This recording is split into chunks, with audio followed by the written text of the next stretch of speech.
ሰላም ጓደኞች፣ እንኳን ደህና መጣችሁ። የእንግሊዝኛ ቋንቋ የሰላምታ ጥበብን ለመማር ዝግጁ ናችሁ?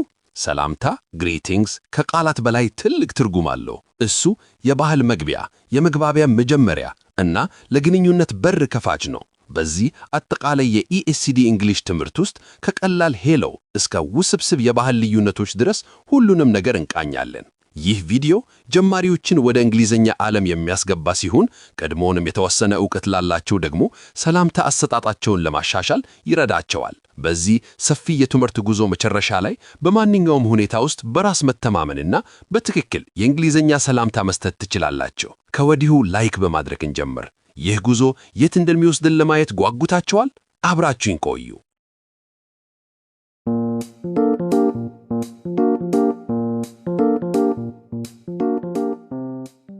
መሰረታዊ የእንግሊዝኛ ሰላምታዎች ክፍል 1 በጊዜ ላይ የተመሰረቱ ሰላምታዎች።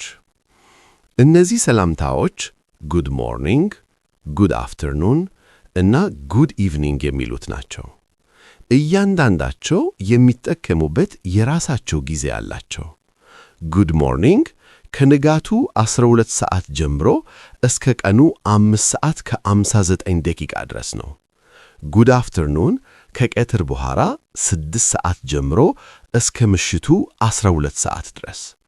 ጉድ ኢቭኒንግ ደግሞ ከምሽቱ 12 ሰዓት ጀምሮ እስከ ሌሊት ድረስ ነው። እያንዳንዱን ሰላምታ ሲናገሩ የድምጿ ቃና፣ ቶን እና አጠራር በጣም ወሳኝ ነው። ለምሳሌ ጉድ ሞርኒንግ ሲሉ የጠዋት ንቃትና አዎንታዊ ስሜት ሊንጸባረቅ ይገባል። እነዚህ መደበኛ ፎርማል ሰላምታዎች ሲሆኑ ለማያውቁት ሰው ወይም ከእርሶ በላይ ለሆነ ሰው ለመስጠት በጣም ተስማሚ ናቸው። ጉድ ናይት ግን ሰላምታ ሳይሆን መለያያ መሆኑን አትዘንጉ። ይህንን በደንብ እንለማመድ። መደበኛ ያልሆኑ ሰላምታዎች ለቅርብ ሰዎች የሚውሉ ናቸው። እነዚህ ለጓደኞችን፣ ለቤተሰብ አባላትና ለሚያውቋቸው ሰዎች የምንጠቀማቸው ናቸው። ሃይ እና ሄሎ በጣም የተለመዱ ናቸው። ነገር ግን ሄይ የሚለው ቃል በተለይ በወጣቶች መካከልና በጓደኛሞች ዘንድ ተወዳጅ ነው። ዋትስአፕ፣ ሃውዝ ኢት ጎይንግ ወይም ሃው አር ዩ ዱዊንግ የሚሉት ደግሞ እንደ ሰላምታ ጥያቄዎች ያገለግላሉ። እነዚህ በእርግጥም ጥልቅ መልስ አይጠበቁም። አብዛኛውን ጊዜ ናት ማች፣ ጉድ ወይም አይ አም ዱዊንግ ዌል በሚሉ አጫጭር መልሶች ይቋጫሉ። እነዚህን መደበኛ ያልሆኑ ሰላምታዎች ሲጠቀሙ የሰውነት ቋንቋው ባዲ ላንጉዌጅ ዘና ያለና ተግባቢ መሆን አለበት። ትልቁን ልዩነት ማስታወስ አለብን። መደበኛ ያልሆኑ ሰላምታዎች ከቦታና ከግንኙነት ጋር ይለዋወጣሉ። ለምሳሌ የሥራ ባልደረባዎትን ሄይ ዋትስአፕ ከማለት ይልቅ ጉድ ሞርኒንግ ማለት ይመረጣል።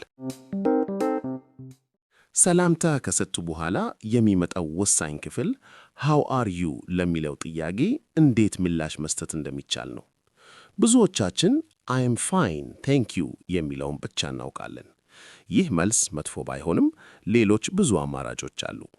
ደህና ከሆኑ አይ አም ጉድ፣ አይ አም ዱዊንግ ዌል ወይም ግሬት ማለት ይችላላችሁ።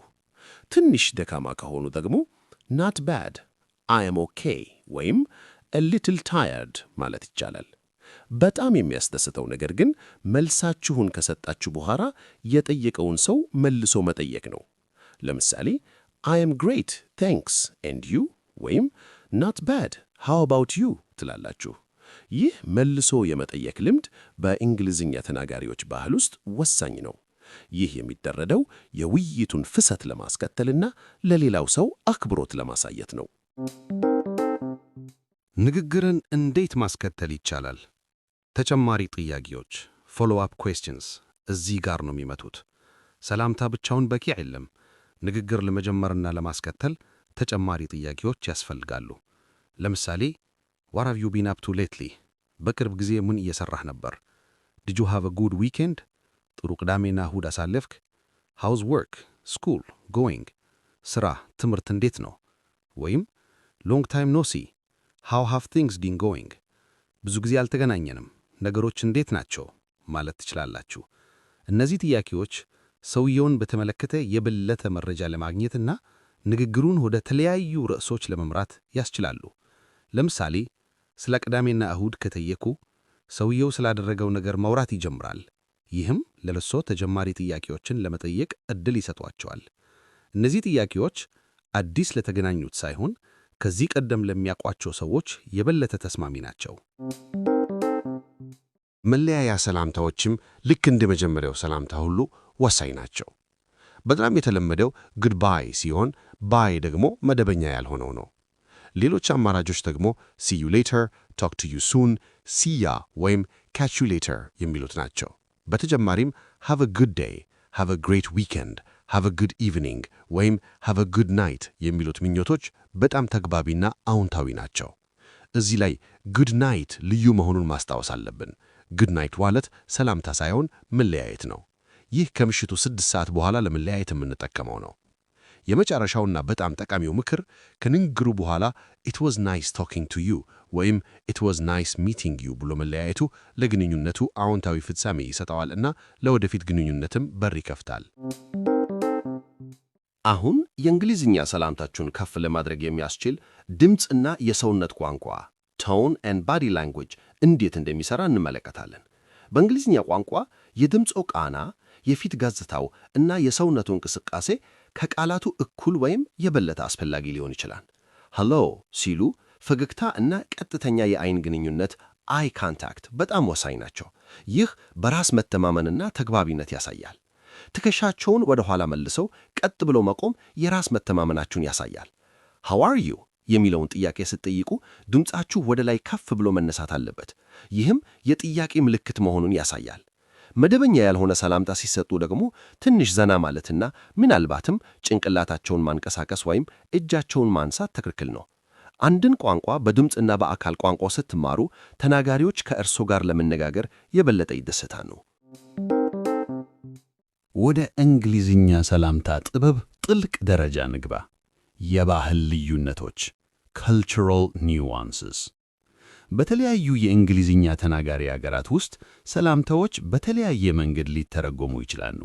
ለምሳሌ በአሜሪካ ውስጥ how are you የሚለው ጥያቄ ብዙውን ጊዜ መደበኛ የሰላምታ አይነት ሲሆን ጥልቅ ምላሽ አይጠበቅበትም። ነገር ግን በአንዳንድ የብሪቲሽ ክፍሎች ደግሞ are you all right የሚለው ጥያቄ ተመሳሳይ ትርጉም አለው። እጅ መጨባበጥ ሃንድሼክ በአብዛኛው መደበኛ በሆኑ ሁኔታዎች የተለመደ ነው። ነገር ግን በቅርብ ጓደኞች መካከል እቅፍ ወይም ጉንጭ መሳም የተለመደ ሊሆን ይችላል። እነዚህን የባህል ልዩነቶች ማወቅ የሰላምታ አሰጣጡን የበለጠ ትክክለኛና ተፈጥሯዊ ያደርገዋል። ቪዲዮዎችን በመመልከትና ከአገሬ ሰዎች ጋር በመገናኘት እነዚህን ልዩነቶች ይማሩ። አሁን የሰላምታ ልምምድን በየዕለት ሕይወት ውስጥ እንዴት ማካተት እንደምትችሉ እናያለን። ይህን ቪዲዮ ከጨረሱ በኋላ የምትረሱት ከሆነ ምንም ትርጉም አይኖረውም። በየቀኑ አዲስ የእንግሊዝኛ ሰላምታ ለመጠቀም ይሞክሩ። ለምሳሌ ጠዋት ላይ በመስታወት ፊት ቆመው good morning, how are you today ብለው ይለማመዱ። ከጓደኞቻችሁ ጋር የእንግሊዝኛ ቋንቋ ተናጋሪዎችን ሲያገኙ hey, how's it going ብለው ይጠይቁ። እያንዳንዱን የእንግሊዝኛ ቋንቋ ተናጋሪ ለመናገር ዕድል አድርገው ይዩት። ስህተት መስራት መማር ነው። ፍጹም ለመሆን ከመሞከር ይልቅ ግንኙነት ለመፍጠር ይሞክሩ። የራሳችሁን የእድገት ማስታወሻ ደብተር ይያዙ። በየቀኑ አዲስ የተማሩትን ሰላምታ ይጻፉበት እና እንዴት እንደተጠቀሙበት ይግለጹት። ይህ ሂደት የሰላምታ አሰጣጣችሁን ወደ ልምድ ለመቀየር ይረዳዋል። ወደዚህ የኢኤስዲ ኢንግሊሽ የሰላምታ ጥበብ ትምህርት ፍጻሜ እየደረስን ነው። ከዛሬ ጀምሮ የእንግሊዝኛ ሰላምታ መስጠት ለርሶ ተፈጥሯዊና ቀላል ይሆናል። መሰረታዊ ሰላምታዎችን፣ መደበኛና መደበኛ ያልሆኑ አማራጮችን፣ መልስ የመስጠት ጥበብን፣ ንግግርን የማስቀጠል ዘዴዎችን፣ መለያያ ሰላምታዎችን፣ የድምፅና የሰውነት ቋንቋን እንዲሁም የባህል ልዩነቶችን ተመልክተናል። አሁን ጥያቄው እርሶ እንደ ጀማሪ ከነዚህ ሁሉ ዘዴዎች ውስጥ የትኛው በጣም ጠቃሚ ሆኖ አግኝተውታል? ወይስ በጣም ከባድ መስሎ የታየዎት የቱ ነው? በአስተያየት መስጫው ላይ ጻፉልኝ። ማንኛውም ሌላ ጥያቄ ካሉት እባክዎን ይጠይቁኝ። ይህ የቋንቋ ጉዞ ቀጣይነት ያለው ነው። ስለዚህ ልምምዶን አያቋርጡ። በሚቀጥለው ቪዲዮ እስከምንገናኝ ድረስ take care and have a wonderful day።